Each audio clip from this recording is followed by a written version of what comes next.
నిర్మించిన వైసీపీ కార్యాలయంపై చర్యలు తీసుకోవాలంటూ తెలుగుదేశం పార్టీ నాయకులు ప్రభుత్వాన్ని డిమాండ్ చేశారు. కర్నూలు నడిఒడ్డున ఉన్న రైల్వే స్టేషన్ కూడల్లో దాదాపు 2 ఎకరాల్లో వైసీపీ కార్యాలయాన్ని ఓ ప్యాలెస్ లా కట్టారంటూ తెలుగుదేశం నేతలు విమర్శించారు. దాదాపు నిర్మాణం పూర్తి అయిన వైసీపీ కార్యాలయాన్ని తెలుగుదేశం రాష్ట్ర నేత సోమిశెట్టి వెంకటేశ్వర్ల ఆధ్వర్యంలో పరిశీలించారు.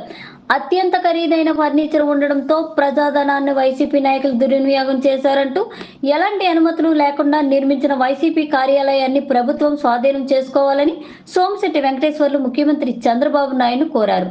ప్రభుత్వ పథకాలను చిన్న కారణాలు చూపి రద్దు చేసిన మాజీ ముఖ్యమంత్రి వైఎస్ జగన్మోహన్ రెడ్డి అక్రమంగా తన పార్టీ కార్యాలయాన్ని ఎలా నిర్మిస్తారని కర్నూలు కార్పొరేటర్ ఆక్సారి ప్రశ్నించారు.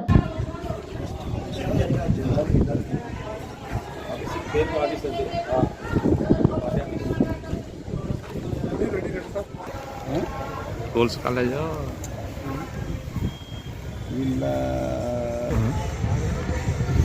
వస్తుందా మొత్తం వస్తుందా?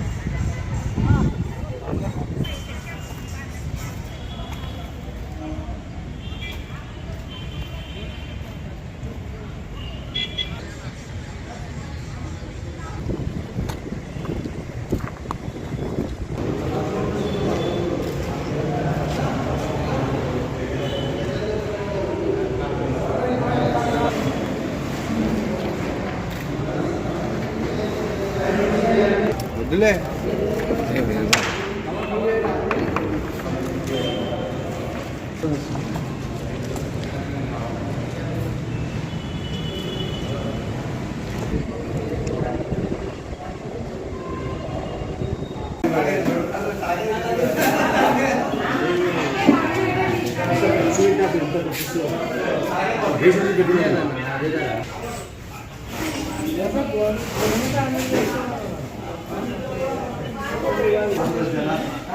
నీకేం కావాలా? సోనా కావాలా? ఏం కావాలి?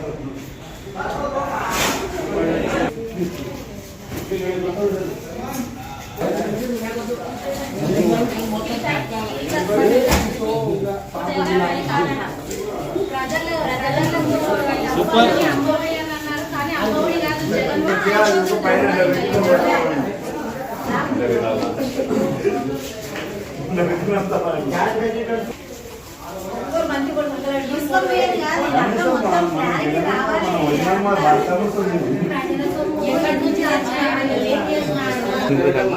$58,500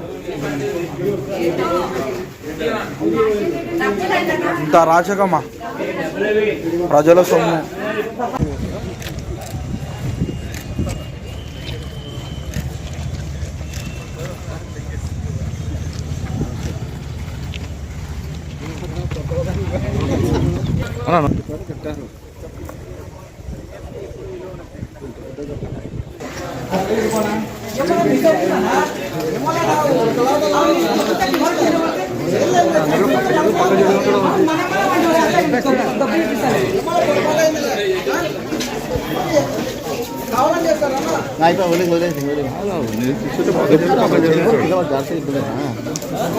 మనకంటే కంఫర్టబుల్ ఇస్తాం.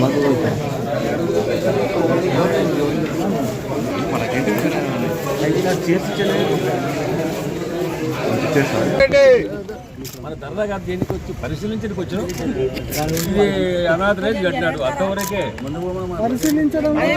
విధంగా రాష్ట్రంలో ఉన్నటువంటి అన్ని జిల్లాలలో వాళ్ళ కార్యాలయాలు ఒకే డిజైన్, ఒకే కథ, ప్యాలెస్ మాదిరి, అంటే రుషికొండ ప్యాలెస్ ఎట్టుందో ఇక్కడ ఏ జిల్లాకు ఆ జిల్లా ప్యాలెస్ల మాదిరి తయారు చేసుకునే దానికి ₹1,00,00,000 వెచ్చించాడు.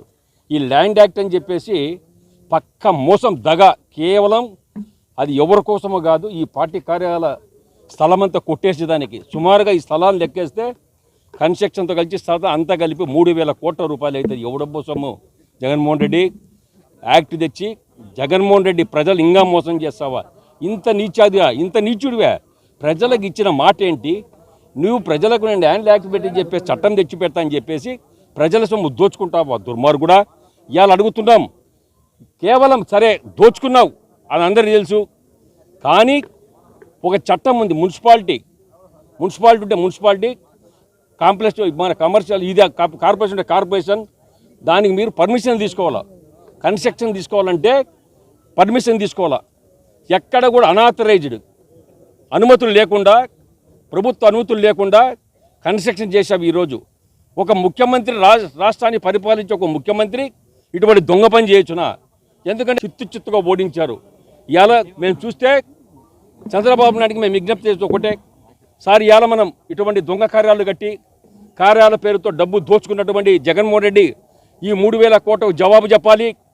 దీన్ని ఇమ్మీడియట్గా ప్రభుత్వ స్వాధీనం చేసుకొని ఇమ్మీడియట్గా కావాలా. ఎందుకంటే అనాథరైజ్ కట్టినటువంటి ఇది లీజుకు తీసుకున్నారు. ఈ లీజు కూడా సక్రమంగా లేదు కాబట్టి వెంటనే దీని మీద చర్యలు తీసుకోవాలి. ఇటువంటి దుష్టులకు తగిన బుద్ధి చెప్పాలంటే ఇంకొకటి మళ్ళీ ఏ రాజకీయ నాయకుడు ఇటువంటి పనులు చేయకుండా, ఏ రాష్ట్ర నాయకునికి ఇది జరగకుండా శిక్ష ఏ విధంగా ఉండాలంటే యావజ్జీవ శిక్ష, ఇంకా జైల్లో నుంచి రాకూడదు. ఈ దుర్మార్గుని తీసపోయి జైల్లో పడేసి ఖచ్చితంగా ఈయనకు సిల్వర్ బొచ్చే ఇచ్చి తీరాలి. జీవితంలో ఇంకా బయటికి రాకుండా బుద్ధి చెప్పాలి దుర్మార్గునికి. చూసాం లోపల ఫర్నిచర్, లగ్జరీ ఫర్నిచర్. ఎవడబ్బో సొమ్మురా నాయన, ఎవడబ్బో సొమ్మది. సోఫాలు డోర్లు ఇంతలా ఉన్నాయి అంటే ఏమైనా చౌకట్లు, ఇంకా డోర్లు ఇంతలా ఉంటాయేమో. దొంగతనాలు చేయడం నెంబర్ 1. నీకు ఎంత ఈజీయో అర్థమైపోతూ ఉంది. కాబట్టి చంద్రబాబు నాయుడికి, మా నాయకుడికి, మా ముఖ్యమంత్రికి గారు ఒకటే విజ్ఞప్తి చేస్తే, ఇది తెలుగుదేశం పార్టీ కార్యకర్తలది కాదు, ప్రతి కార్యకర్త, ప్రతి నాయకుడు, ప్రజలందరి కోరిక. ఇటువంటి దుర్మార్గులు కట్టినటువంటి అనాథరైజ్లు కట్టినటువంటి ఈ స్థలాలను వెంటనే ప్రభుత్వం స్వాధీనం చేసుకుంటారా, లేకుంటే పగలు కొడతారా, కూలుస్తారా, అది తమరిష్టం. లేకుంటే ఏ ప్రభుత్వ కార్యాలకు ఒప్పజెప్పి ప్రభుత్వం కార్యాలను నడిపి ఈ పరిపాలన సాగించాలని నేను ముఖ్యమంత్రి మా నాయకుడికి విజ్ఞప్తి చేస్తున్నా. అప్పుడు ఎన్నో సంక్షేమ పథకాలు పెట్టినారు కానీ ఒక్కొక్క సంక్షేమ పథకానికి ఒక్కొక్క రకంగా కారణాలు పెట్టి ప్రజలకు అందకుండా చేస్తున్నారు. ఒక చిన్న ఇల్లు ఉండి వాళ్ళ హస్బెండ్ చనిపోయినా కానీ కొంచెం 1100 గజాలు ఉందని పెన్షన్ అందకుండా చేస్తున్నారు పేదవాళ్ళకి. అట్లా చేస్తున్నారు కానీ ఇప్పుడు కొన్ని కోట్లు ఖర్చు పెట్టి అతి తక్కువ ధరకే లీజుకు తీసుకోవడం జరుగుతుంది. మన రిషికొండ ప్యాలెస్ కూడా చూస్తున్నాము. 500 కోట్లు ఖర్చు పెట్టి ఒక ప్యాలెస్ కట్టడానికి అంత ప్రభుత్వం ఏం అవసరం అండి? చిన్న చిన్న కారణాల వల్లనే ప్రజలకు పెన్షన్ అందలేదు. ఒక అమ్మఒడి అన్నారు, అమ్మఒడి అందలేదు. అదేవిధంగా అది ఓసీ కేటగిరీకి చెందిన వాళ్ళకి పెన్షన్స్ అందకుండా చేస్తున్నారు. వితంతు ప్రజలు వాళ్ళని ఓడించిన